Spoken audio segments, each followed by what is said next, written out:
ECT या फिर electroconvulsive therapy, जिसे हम आमतौर पर बोलचाल की भाषा में शॉक थेरेपी भी बोलते हैं।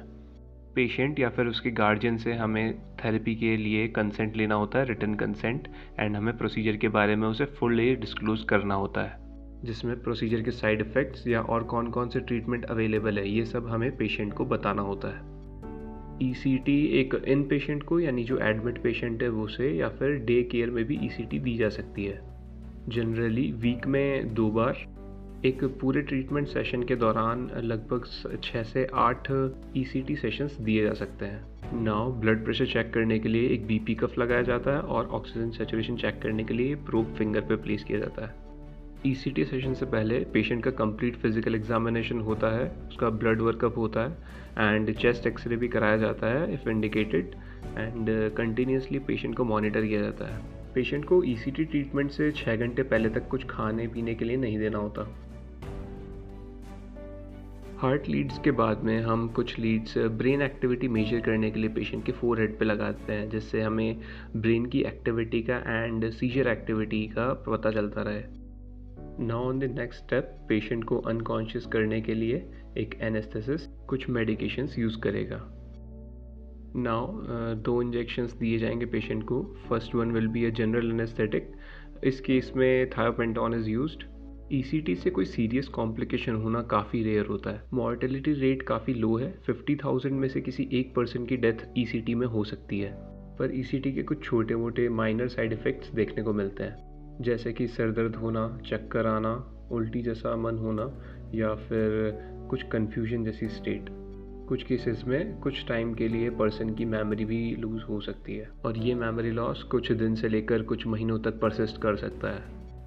पहले इंजेक्शन में हमने जनरल एनेस्थेटिक दिया था। Now second injection will be used and it is suxamethonium, which is a muscle relaxant.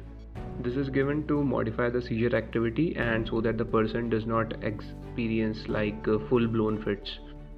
Patient के अनकॉन्शियस होने के बाद में जो हमने मसल रिलैक्सेंट दिया है वो लोकली मसल ट्विचिंग करवाएगा. These are called fasciculations. You can see right here. अब पेशेंट को और ऑक्सीजन दी जाती है एंड उसके साथ एक माउथ गॉज भी उसके माउथ में इंसर्ट किया जाता है, जिससे कोई इंजरी टू द टीथ और द टंग जिसे प्रिवेंट किया जा सके. ईसीटी ट्रीटमेंट जनरली एक साइकेट्रिक डॉक्टर करेगा जो ईसीटी में ट्रेंड हो.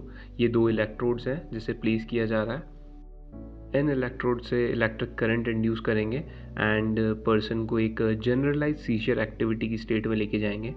ये सीजर एक्टिविटी 15 से 45 सेकेंड्स तक परसिस्ट करती है.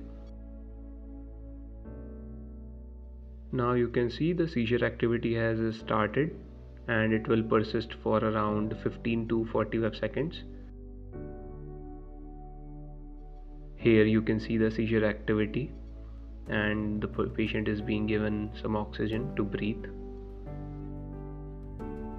काफ़ी स्टडीज़ एंड काफ़ी ऑब्जर्वेशंस के थ्रू हमें ये पता चला है कि ईसीटी एक काफ़ी अच्छा मेथड है.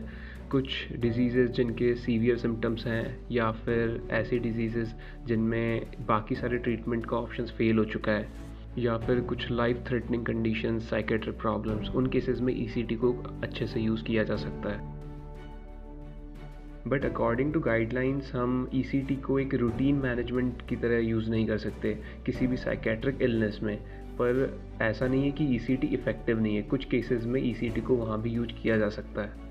ईसीटी के बाद में पेशेंट को कंटिन्यूसली मॉनिटर किया जाता है एंड उसे कंटिन्यूसली ऑक्सीजन दी जाती है. पेशेंट को हर एक ईसीटी सेशन के बाद में एक साइकेट्रिस्ट इवेल्युएट करता है, और अगर पेशेंट के सिम्टम्स इम्प्रूव होते हैं तो ईसीटी को वहीं स्टॉप करते हैं एंड कॉग्निटिव फंक्शंस को भी कंटिन्यूसली साइकेट्रिस्ट को मॉनिटर करना चाहिए.